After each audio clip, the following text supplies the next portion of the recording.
What's up, guys? David Amati here from GameSpot alongside with Aaron Sampson. And this week we've got a lot to break down. Last time when we had the shooter chat, there wasn't really a lot going on in the shooter space. Call of Duty, Battlefield, and even Overwatch were kind of all treading water. And now all of a sudden, everything seems to be happening at once. So we're going to talk about the new Season 3 for Call of Duty. We're going to talk about how Overwatch 2 is really Overwatch 1.5.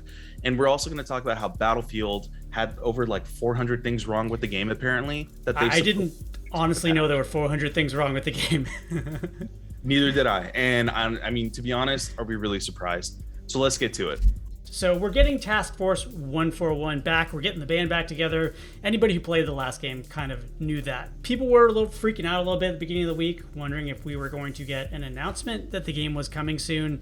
But they weren't going to compete with Warzone and their King Kong Godzilla event. Then it later came out that, yeah, of course, like we're going to hear about it later this year. But man, I don't envy them. They have two completely different crowds to please now. So like, you got to know that you're developing Modern Warfare 2 this year for the Modern Warfare 2019 crowd, who are the milsim crowd who don't like crazy clowns in their games. Like they want like more grounded, weighty combat. They want the original Warzone. Then they're gonna maybe take a break for a year. That it might last 2 years, which is great for that crowd because they cut off Modern Warfare 2019 way too soon. There were like guns that still hadn't come out. It just felt super abrupt. It was like a big takeover that turned a lot of people off. But then you got to realize after that, it's like the Cold War crowd's turn. I don't know if you want to make them wait for 2 years. They're the people who love classic Call of Duty. They like it fast. They like it more arcadey. They like it snappy. They like that quick movement. So like they really need to wrap their head around the fact that Warzone is never really going to please both audiences. And maybe the Warzone doesn't like incorporate every Call of Duty game every year. Now, David, you hopped in and checked out, what's going on with Season 3 and the potential King Kong fight. So what's going on there? So yeah, Season 3 went live. A lot of the changes were kind of like incremental. There was a lot of hints and a lot of like teases because the big thing obviously isn't really going to happen until May 11th, which is King Kong and Godzilla just duking it out. It almost reminds me of like when you're a kid and you have the two big action figures and you just start smashing them together. The main things that kind of changed with Warzone were there were some map changes. So you have these like ruins with like a bunch of bones and stuff like that. You can see like dinosaur bones and rib cages and things like that around Runway, Peak, and Lagoon. And then another thing that was actually kind of cool was like there's kind of like a new gulag. It looks a little different, which is fun. But for the most part, it's just typical Warzone, other than, your slew of new skins and a new battle pass and things like that. Kind of like those little incremental content updates for people to sink their teeth into for a bit. But the main thing really is going to be the big King Kong event, the King Kong vs. Godzilla event, which I'm excited for. And one thing that's interesting to me about those events is they really seem to be taking a leaf out of Fortnite's book and how they're approaching this, where they start teasing those events first. They start kind of showing you the little changes around the map before the big event happens. And I'm really curious to see how they're going to do that, because it boggles my mind that we always think that bullets are going to actually do something to these big behemoths. It never works. It just pisses them off. And so, we'll see if, how you're supposed to take them down. Are you just going to watch them fight? Are you just going to be a spectator? Or are you going to go in with a little, with an AR and see if you can take down Godzilla yourself? I mean, you can clean his toenails with an AR, but that's about all you're going to do. It's going to be, I don't know. Maybe it'll be like Team Godzilla versus like Team King Kong, and you help each one of them fight each other. But yeah, that's going to be interesting to see what happens when you have things on the map that just get angry when you shoot them. All right, so moving on to Battlefield. Now, this is particularly funny to me because, Aaron, you said it best. Could we have even considered that there was actually over 400 things wrong with the game that we just had no idea about? Yeah, it makes a lot more sense why Season 1 got delayed, although I would still argue that I can't believe they didn't have Season 1 more or less in the can when they launched the game. This is going to, this quote's going to keep coming back to bite them, but remember when they were talking how ahead of schedule they were in all their production?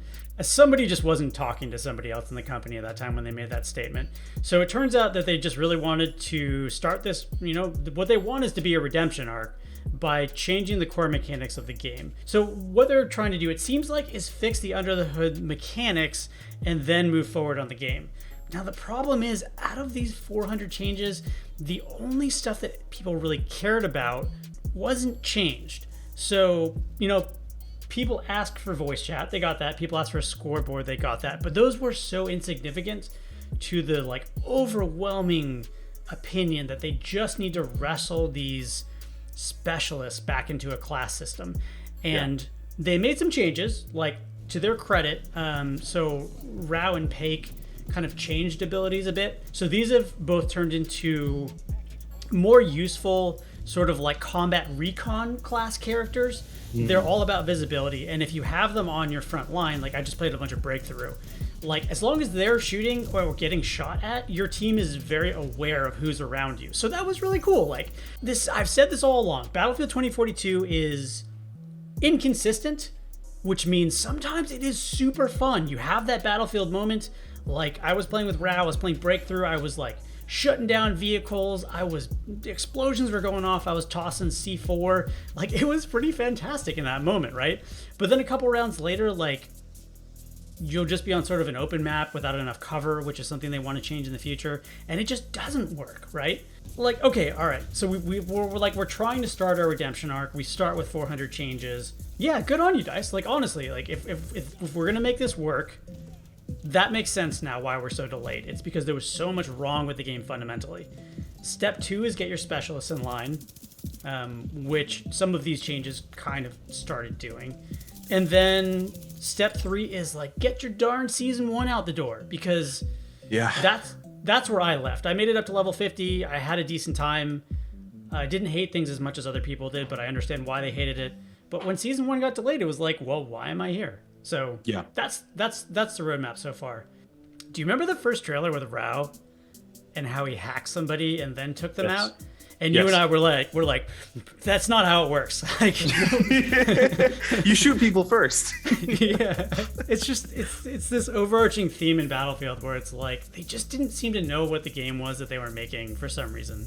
You know, a lot of our audience have pointed out, I think a lot of the core Battlefield developers left over time, so maybe it was just a new crew. I really hope if they want this redemption arc, they really think about what this game is and like what makes it good. What makes Battlefield good?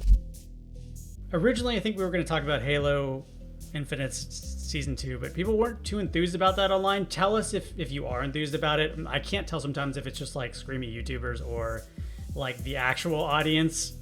So if you want us to cover that next time, as well as a lot of you mentioned Apex in our previous video, tell us if you want to cover that too, because people say that game's in a really good place. But where that landed David and I was on Overwatch 2. And David, you had a chance to play the beta. What are your thoughts? I mean, I know it says beta, but like this is a true beta. You know, it's not a demo. It's not a complete or finished build by any means. And so a lot of my feelings and opinions, there should be an asterisk on this. You know, of course, the final product may change. There might be new things involved. We don't really know yet. But from what I saw, how I felt was it was okay. You know, whenever that game finally comes out, there's supposed to be PvE, a deeper story, because that game has such a rich world and lore of characters, right?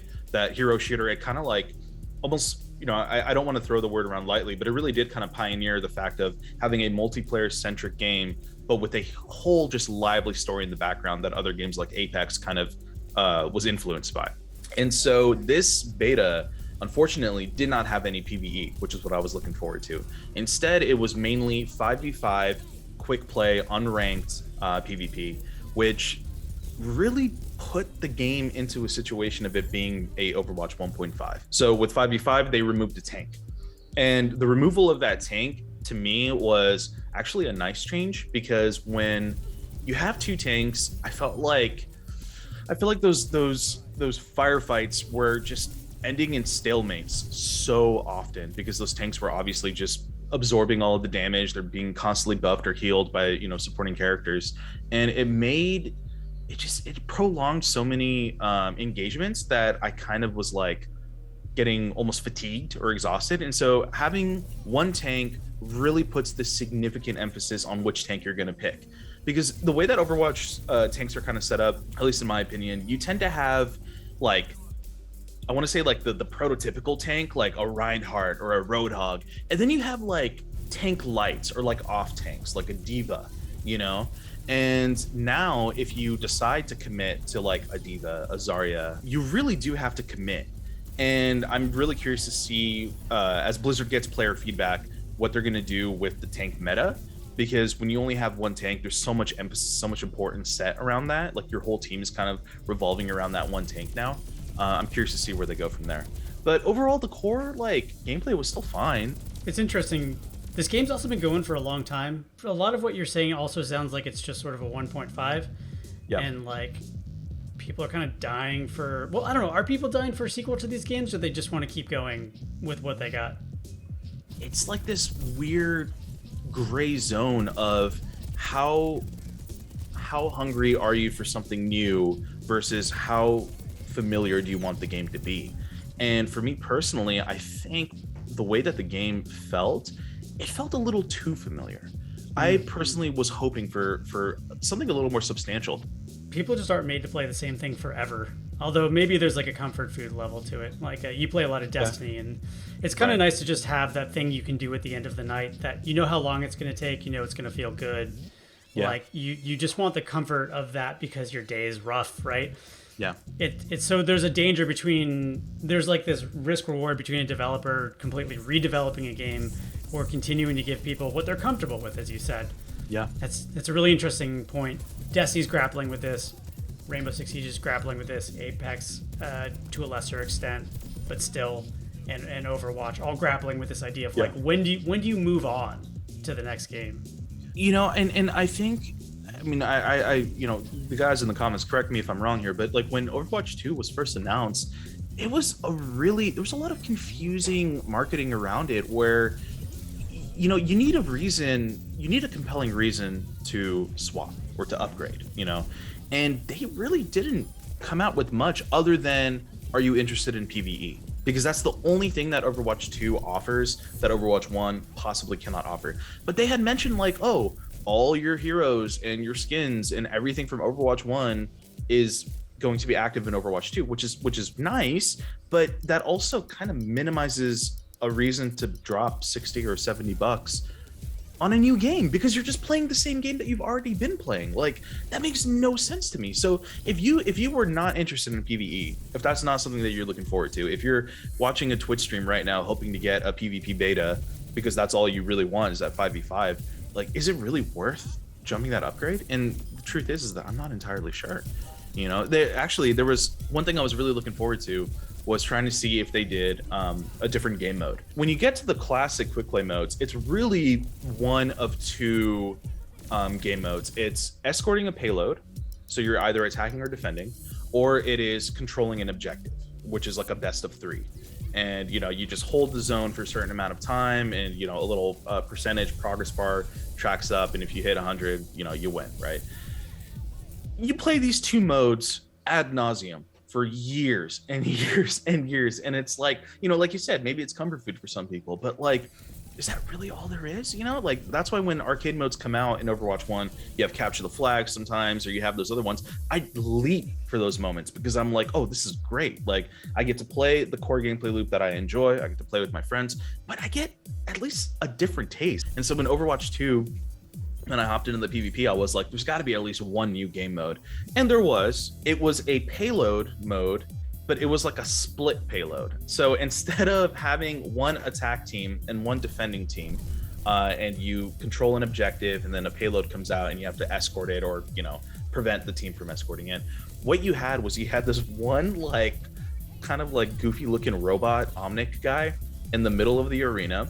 And if you basically like hovered around the robot, he would walk over towards a wall. There was 2 colored walls, one for each team, and he would just push the wall. So it was basically another payload.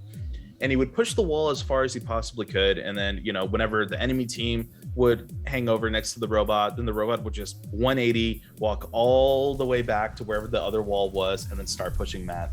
And there was a timer. And by the time the timer counted down, you basically were judged on how far your wall was pushed. And if your wall was pushed further, you won. What? Like it was a game mode of just like, you know, basically the robot just switched allegiances based on if he had friends. Like the robot was just lonely, and if like whoever was around him, he'd be like, I'm gonna help you now, and then he'd just start like marching across the map super slow. Like it made no sense to me. Well, all right, we want to see if your opinions have changed from just a couple of weeks ago when the entire, you know, first-person, third-person shooter space was really dry. We asked some of you what you were playing, and we're going to go over here to Matthew Drake, who said, I find I'm currently playing no modern competitive FPSs really. I played Halo for a hot minute, I jammed on Valorant for a while too, but that was all last year. The only FPS I play now are either PvE like Cyberpunk 2077 and Back 4 Blood, or other competitive shooters like Overwatch. It's kind of crazy to think about the hype we had last fall, and how the three biggest FPS franchises, Halo, Call of Duty, and Battlefield, kind of, they put ... but I think they mean dropped off. So let us know what you guys are playing now. Like, has your mind changed? Are you hopping in the beta? Are you going to hop in for the Godzilla Warzone event? Do you think Battlefield has maybe started its redemption arc? Let us know in the comments below. We always read the comments, and then we'll dig back in. We not only use those in this shooter chat, but we also make a lot of X lists around shooters. So like X things that you guys are playing that aren't Call of Duty and Battlefield, and we will include what you say in those lists. All right, thanks for watching, everybody.